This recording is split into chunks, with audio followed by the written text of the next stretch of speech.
We remain steadfast in our commitment in delivering local news that matters, stories that inspire, enriching the lives of Filipinos in the Philippines and across the globe. This is your GMA Regional TV. Buong puso para sa Pilipino. Ito ang inyong Regional TV News. Magandang araw, ito ang inyong Regional TV News. Hatid namin ang mga pinakamalaki at pinakahuling balita mula sa Luzon. Ako po si Chris Zuniga. Mula rito sa Visayas, ako po si Cecil Kibod Castro. At mula naman dito sa Mindanao, ako po si Sara Hilomen Velasco.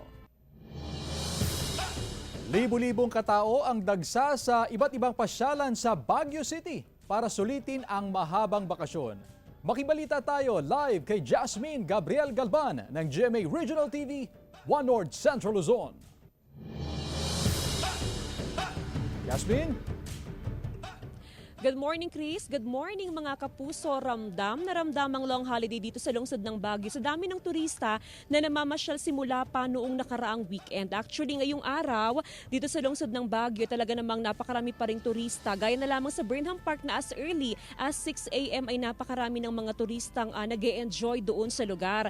Meron tayong mga kapuso na enjoy sa biking, meron din naman yung enjoy sa boating, at meron din yung talaga nga namang only picture taking sa iba't ibang tourist attraction doon, gaya na lamang sa may Rose Garden. Dito naman sa ating kinaroroonan, sa may Upper Right Park, ganitong oras, Chris, talaga namang napakarami ng mga turista. Ito yung actually attraction dito sa may Right Park, Chris, yung dancing fountain. Ayan, nakaschedule yan na pinapailawan every Friday night, Saturday night, Sunday night. Pero bagamat wala siyang ilaw ngayon, kita naman natin na napakarami pa rin tayo mga kapusong ine-enjoy yung lugar. Diretso yan doon sa may gate ng The Mansion. Napakaraming mga nagpapapicture at very Chris, perfect kasi yung mga halaman dito, yung mga flowers dito talaga namang blooming siya. Napakaraming mga bulaklak ngayon, kaya naman talagang attractions dito sa lungsod ng Baguio. Kasabay naman, Chris, ng pagdagsa ng mga turista ngayong long holiday, problema naman ng mga turista yung paradahan ng mga sasakyan, at simula nga nung Monday, based sa record ng BCPO at ng TEU, medyo marami yung mga naisyuhan ng citation ticket, gaya na lamang ng paglabag sa coding na umabot sa more than 500, habang nasa more than 100 naman yung naisyuhan ng citation ticket dahil naman sa illegal parking. Ang panawagan ng BCPO at ng TEU sa mga turista, better na iwan na lamang nila yung kanilang mga sasakyan sa parking space ng kanilang mga transient house o ng hotel para ma-enjoy nila yung ganda ng Baguio City. Sila ay sumakay na lang sa public transportation, hindi kaya ay maglakad. Samantala, Chris, wala namang problema dahil talagang ma-enjoy ng ating mga kapuso yung kanilang pagbisita sa lungsod ng Baguio dahil talagang lumalamig yung panahon dito. Sa nakalipas na 3 days ay nag-average sa 15.6 hanggang 16 degrees Celsius ang temperatura. Dito sa City of Pines, expected na mas lalamig pa sa mga susunod na araw. Chris? Maraming salamat, Jasmine Gabriel Galban ng GMA Regional TV, One North Central Luzon. Mga turista, enjoy sa pamamasyal sa Boracay. Tunghayan sa report ni John Sala ng GMA Regional TV, One Western Visayas. Enjoy sa pamamasyal ang mga turista sa isla ng Boracay ngayong long holiday, kahit pa naranasan ang masamang panahon kahapon sa isla dahil sa pagbuhos ng ulan. Kaya paglabas ni Haring Araw, tuloy na ang beach activities ng mga turista. Maliban sa swimming, hindi na walang paddleboarding at parasailing. Siyempre, marami din ang nag-abang sa paglubog ng araw sa Boracay. Pero maliban sa pamosong beachfront ng Boracay, dinarayo rin ngayon ng mga turista ang Diniwid Beach dahil sa magandang rock formations na makikita sa lugar na perfect para sa mga photoshoot. Kaya naman ang magkaibigang si Louie at Louise mula pa sa Paris, France, na in love raw sa ganda ng Boracay. I think it's the price because I'm currently living in South Korea. And it was cheaper to go to Boracay than going to Palawan, and maybe easier because we're only staying 5 days. So to make the most of those 5 days, it was worth it to go to Boracay. And we've been walking along the beach, and the sea is really beautiful and turquoise. I've never seen a sea like that. Samantala, naging maayos naman ang sitwasyon sa sementeryo sa isla. Sa kabila ng pagdagsa ng mga turista sa isla, iilan lang ang nagtungo sa Manok-Manok Cemetery. Ganun pa man ay nakabantay sa lugar ang kapulisan, katuwang ang BFP at iba pang force multipliers upang rumisponde sa oras ng emergency. Mula sa GMA Regional TV 1 Western Visayas, John Sala, nagbabalita para sa GMA Integrated News. Dinagsa ng libo-libong turista mula sa iba't ibang probinsya ang sikat na surfing capital of the North na San Juan, La Union. Bukod sa magandang view, maaari rin matutong mag-surfing. Ikinatuwa ng mga turista ang pagiging pet-friendly sa lugar, kaya't may ilang fur parents din na nagdala ng kanilang mga alaga. Sa dami ng mga turista, punuan ang mga pay parking. Inaasahan pa ang pagdami ng mga turista dahil sa nalalapit na 3 araw na selebrasyon ng surfing break sa nasabing bayan na mag-uumpisa bukas, November 3. Inaasahan naman ang pagdagsa sa Batangas Port ngayong araw November 2 ng mga biyaherong pauwi matapos ang mahabang bakasyon. Ang detalye sa live report ni Paul Hernandez ng GMA Regional TV, Balitang Southern Tagalog. Paul? Alam mo, Chris, walang mahabang pila ngayon dito sa Batangas Port. Mula rito sa ticketing area hanggang doon sa departure area. Malayong-malayo yung sitwasyon ngayon dito kung ikukumpara noong mga nakakarang araw na talaga namang siksikan at apaw yung mga pasahero rito. Sa pinakahuling datos ngayong umaga na Batangas Port, mahigit 600 lang ang nagtawid dagat. Mababang bilang yan kumpara sa pagsisimula nitong long weekend. Ngayong araw naman ang posibleng pagbabalik sa Batangas at ibang lalawigan sa Calabarzon, pati na sa Metro Manila ng mga nagbakasyon sa probinsya ng Mindoro, Romblon at bahagi ng Visayas. Ang mga bus handang sumambot sa mga pasahero. Inaasahan na mabilis na mapupuno ang kada unit, lalo kung sabay-sabay ang dating ng mga pasahero sa terminal. Hindi pa naman daw nagkukulang sa ngayon ang mga bumibiyaheng bus ayon sa mga bus operator. May backup units daw sila. Ayon naman sa PPA Mindoro, inaasahan na magsisimula ngayon ang pagbabalik pa Maynila ng mga nagbakasyon. Pero sa weekend pa raw talaga yung malaking buhos ng mga pasahero. Ang pagbabahagi pa sa atin, Chris, ng PPA Mindoro o may forecast na sila na 20,000 hanggang 25,000 yung outgoing passengers mula doon sa Calapan Port sa Oriental Mindoro patungo rito sa Batangas Pier. At yan muna ang latest mula rito sa Batangas City. Chris. Maraming salamat, Paul Hernandez ng GMA Regional TV, Balitang Southern Tagalog. Pinagkukumpiska ng otoridad ang ilang kontrabando na ipinagbabawal na ipasok sa sementeryo sa iba't ibang lugar sa bansa. Ang detalye sa report ni Joan Ponsoy ng GMA Regional TV 1 North Central Luzon. Mahigpit ang seguridad ng otoridad sa mga sementeryo sa Mangaldan, Pangasinan kahapon na araw ng undas. Ininspeksyon ang dala ng bawat bisita. Ilang kontrabando ang nakumpiska gaya ng karit, posporo at alak. Sa Baguio City Public Cemetery, isa-isang tinitignan ang lahat ng bag ng mga pumapasok sa sementeryo. Nakakumpiska ang otoridad ng mga patalim at alak na tinangkang ipasok sa loob ng sementeryo. Inulan ang paggunita ng undas sa City of Ilagan sa Isabela, pero hindi ito naging hadlang sa pagdagsa ng mga bisita sa mga sementeryo. Mga binabahang nicho ang sumalubong sa mga dumalaw sa Guevara Cemetery sa Barangay San Nicolas, Masantol, Pampanga. Naipon ang tubig sa loob ng sementeryo dahil sa high tide at mga nagdaang pag-ulan. Hindi maiwasan na maging emosyonal ang ilang dumalaw sa ilang sementeryo sa Vigan City nang sariwain ang mga alaala ng mga yumaong mahal sa buhay. Iba-iba man daw ang pamamaraan o tradisyon sa paggunita ng undas ang mga kababayan, mahalaga raw na maalala at may paramdamang pagmamahal sa mga yumaong mahal sa buhay.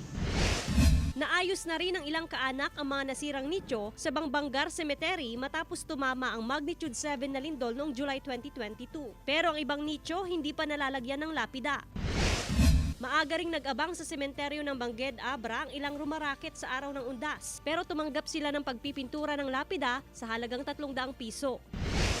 Magkatuwang sa raket ang mag-asawang heterosa noong undas sa isang sementeryo sa Kalasyaw, Pangasinan. Bitbit ang mga pintura at gamit sa paglilinis ng mga nicho, kailangan daw makaipon ni Marie Chris lalo't 4 na buwan siyang buntis.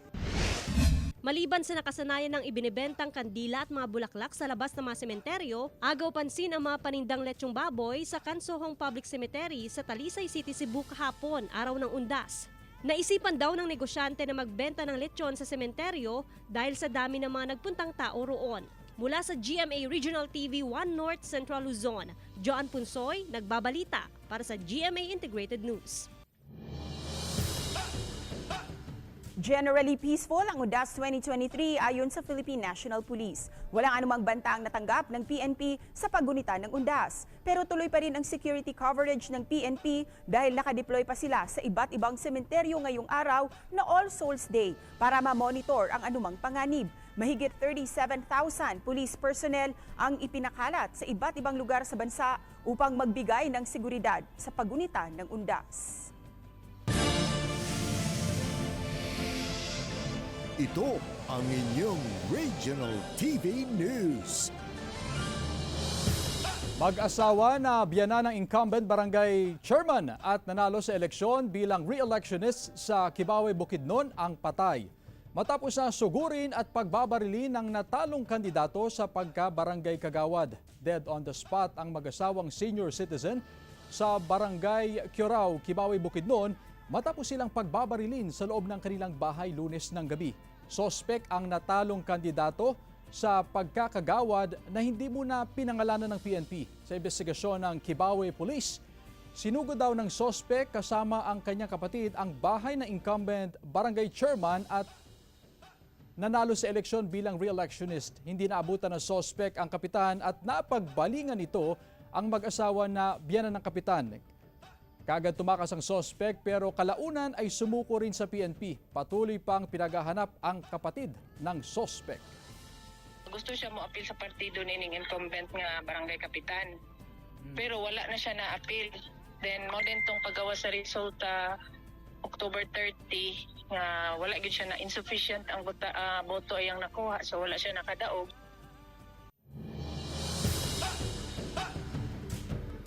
Nasunog ang isang bahay sa Barangay Libas, Isabela, Negros Occidental, Miyerkules ng madaling araw. Makikita sa video ang malaking apoy na tumupok sa bahay na pagmamay-ari ni Brenda Fernandez na nanalong punong barangay nito lang eleksyon. Ayon sa Isabela Fire Station, nakatanggap sila ng report na may nasusunog na bahay kaya agad silang rumisponde. Patuloy na inaalam ng otoridad ang pinagmulan ng apoy at kung sinadya ang pagsunog sa bahay. Lumabas sa investigasyon na walang tao sa bahay nang mangyari ang sunog.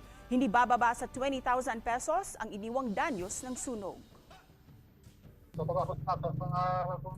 responders ng conduct lang mga penetration lang para mapatay ng bilin ng mga baga at kalayo. Nagkainitan ang kampo ng dalawang kandidato sa pagkakapitan sa isang barangay sa Taraca, Lanao del Sur dahil pinipigilan umano na isang kampo ang supporters ng kabilang kampo na bumoto.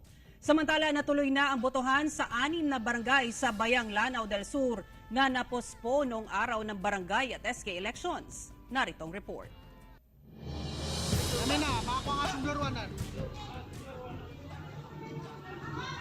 Ineskortan ng mga nagbabantay na kapulisan ang mga botante sa Malungon Elementary School sa Barangay Buadi Amunta sa Taraca, Lanao del Sur. Ito ay matapos magkagulo sa lugar noong Barangay ang Sangguniang Kabataan Elections noong Lunes, October 30. Kaya ang mister ng kumandidatong kapitan ng barangay na si Kasanuding Kumadug na sugatan.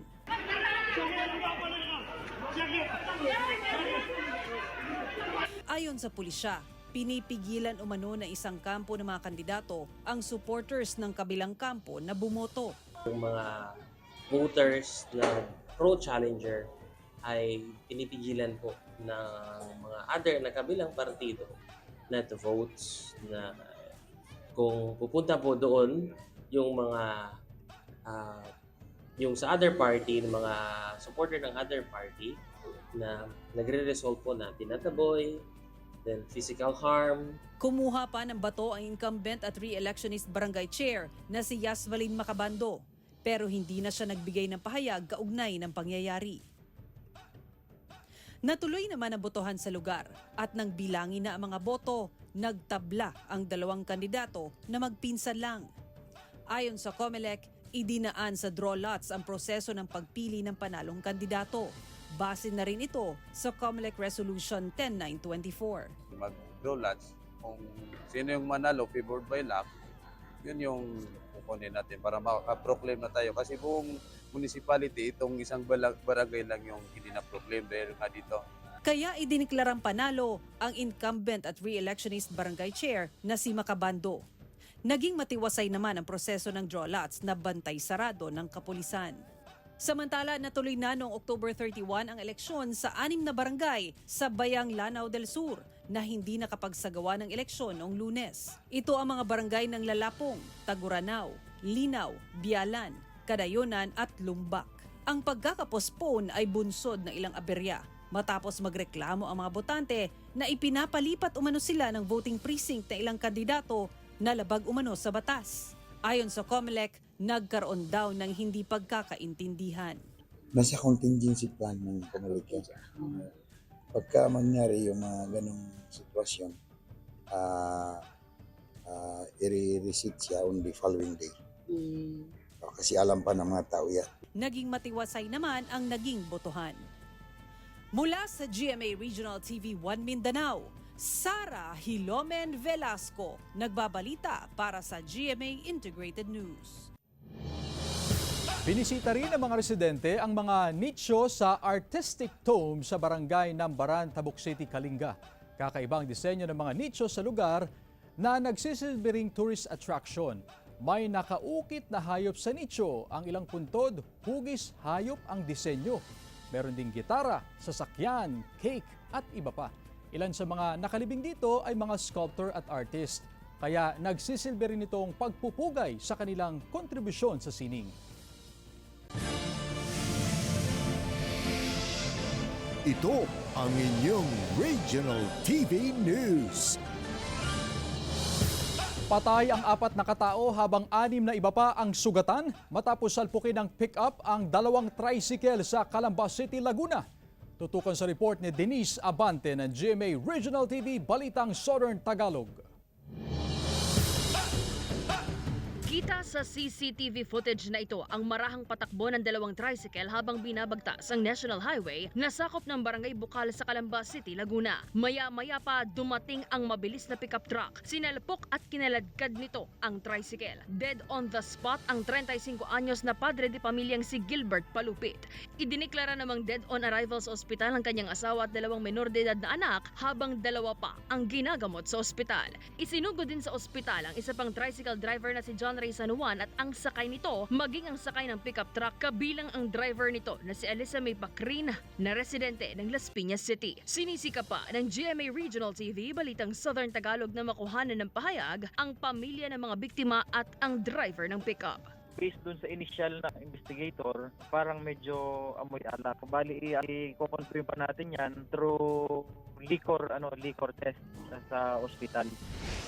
Pinaglalamayan naman ngayon ang 18 anyos na si Noli matapos siyang magulungan ng oil tanker sa highway ng Barangay San Vicente, Tagkawayan, Quezon. Galing raw ito sa pagboto sa katatapos lang na barangay and SK elections. Ayon sa pulisya, sakay ang biktima sa likuran ng tricycle na inovertaken ng oil tanker. Matinding pinsala sa ulo ang ikinasawi ng biktima. Ang oil tanker magdi-deliver lang daw sana ng gasolina sa Bicol. Tumigil daw agad ang driver nang maramdamang tila may nadaanan siya. Kusa naman po siyang sumuko sa amin. Kausap ko po yung driver. Sabi niya, hindi niya napansin na may nasagi siya. Kasi po yung tricycle, wala pong kasira-sira. Mula sa GMA Regional TV, Balitang Southern Tagalog, Denise Abante, nagbabalita para sa GMA Integrated News. Kapatid ng Pangasinenseng OFW na pinaslang sa Israel nakauwi na sa kanilang bahay sa Binmalay, Pangasinan. Narito ang report ni Joanne Punsoy ng GMA Regional TV, 1 North Central Luzon. Kuha ang larawang ito noong September 30 kung saan kasama ni Angelica si Angeline sa Tel Aviv, Israel. Ito na pala ang huling pagkakataon na magkikitang magkapatid. Parehong nagtatrabaho sa magkaibang lugar sa Israel ang magkapatid. Nangako raw silang magkikita kahit minsan sa isang buwan. Pero noong October 7, kung kailan nagsimula ang sigalot ng grupong Hamas at Israel, nasawi si Angeline. Pinagbabaril siya at kanyang amo ng mga terorista sa loob ng bomb shelter kung saan sila nagtatago. October 7 daw po yung kasagsagan ng gera. Around 9:30 AM. Magkausap po kasi yung amo ng kapatid ko at saka yung anak niya sa cellphone. May sinabi yung nanay niya na Animeta, ibig sabihin po na mamamatay na ako, nandito na sila, sabi po niya. Sa nasabi ring araw, nagpalitan pa ng chat ang magkapatid kaugnay sa takot na nararamdaman dahil sa gera. Hanggang sa hindi na raw nag-reply sa Angeline. Masaya raw sa Angelica na nakauwi na siya sa kanilang tirahan sa Barangay Balagan, Binmalay, Pangasinan. Pero hindi raw buo ang kanyang kasiyahan dahil hindi na raw kumpleto ang kanilang pamilya.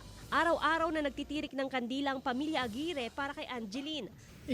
Ang hiling ko na lang po ngayon is yun nga po, yung mapauwi po yung katawan ng kapatid ko para po makapagluksa na po kami ng maayos. Makita na rin po namin siya. Sa ngayon, wala pa raw plano si Angelica kung mananatili sa Pilipinas o babalik sa Israel.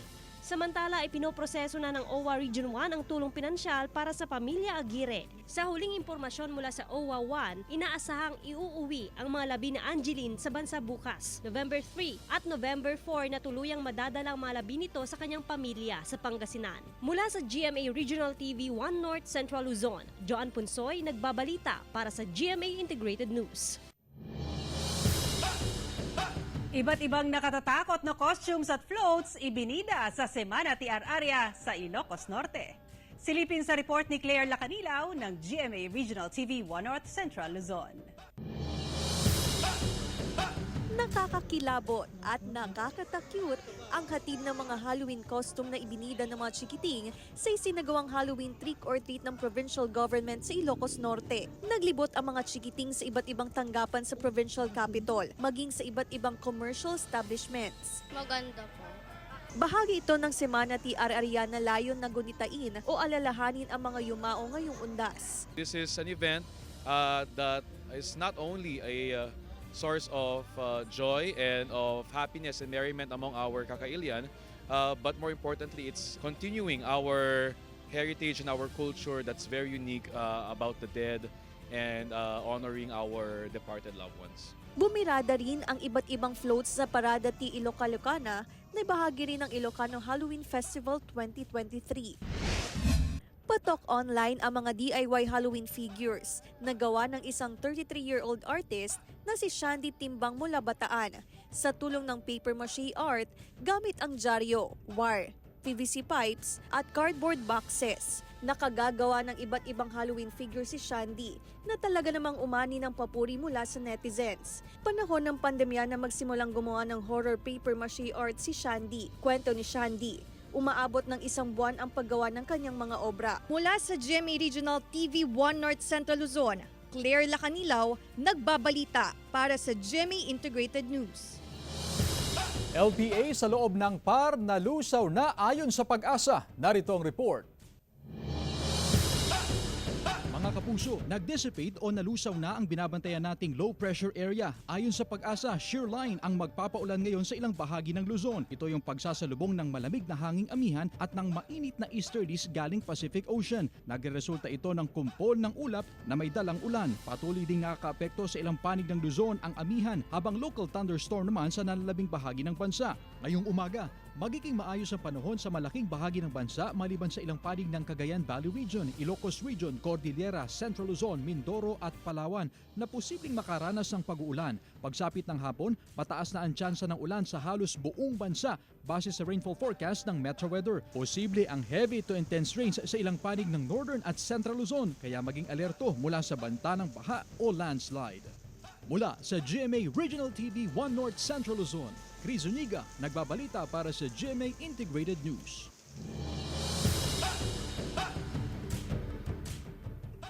Cast ng Maging Sino Ka Man nakisaya sa fans sa Kapuso Mall Show sa Zamboanga City. Tunghayan sa report ni Efren Mamak ng GMA Regional TV 1 Mindanao.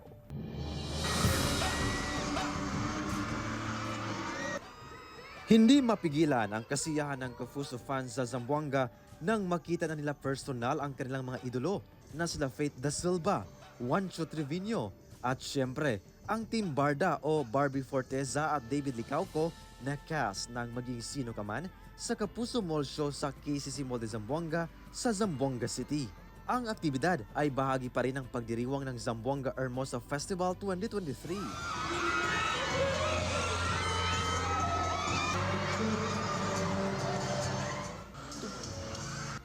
Kilig overload naman ang hatid ni David.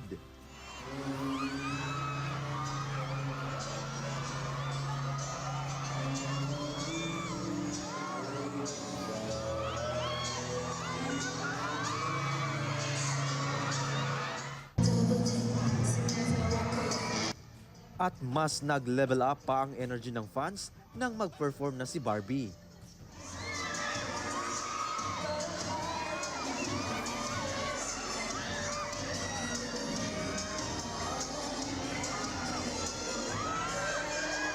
Well, it started with Maria Clara and Ibarra, and then it went through with all the showings they're doing, and we just love them. Nagulat kami na gano'n yung reception ng mga tao. Tsaka, I mean, super happy kasi nakakapagpasaya kami ng mga tao. Actually, nag-enjoy kaming apat. Nag-enjoy kasi kasama namin si Juancho at si Faith. So, ang saya lang kasi first time ko dito pero ganun yung reception ng mga tao sa amin sa show. Dahil karamihan sa mga Kapuso Star ay first time bumisita sa Zamboanga City, syempre, hindi nila pinalampas na kumain ng kuratsa na sikat na crab dish kung saan kilala ang Zamboanga City. At ang kanilang verdict? Ang sarap ng kuratsa! Ang sarap ng food! At saka sobrang welcoming ng mga tao and very organized. Kaya I'm super happy to be here. Yes. This is my first time, kaya ang saya ng experience ko. Ang sarap ng pagkain, di ba? Ang kuratsa ba yung tawag doon? Kaya abangan pa ang tumitinding eksena sa last few episodes ng Maging Sino Ka Man sa GMA Telebabad pagkatapos ng 24 oras. Mula sa GMA Regional TV 1 Mindanao, Efren Mamak nagbabalita para sa GMA Integrated News. Mga kapuso, 53 days na lang, Pasko na. Samantala, mapapanood niyo po ang episode na ito sa official website ng GMA Regional TV, www.gmaregionaltv.com. Pwede rin kayong bumisita sa aming official YouTube channel, GMA Regional TV, at i-click ang subscribe button para sa pinakamainit na balita mula sa mga rehiyon. Nais naming pasalamatan ng mga kapuso sa iba't ibang panig ng Pilipinas, maging ang mga kapuso natin abroad. Dahil si GMA Regional TV, Local News Matters. Kami ang Regional TV News, buong puwersa para sa mas malaking misyon at mas malawak na paglilingkod sa bayan.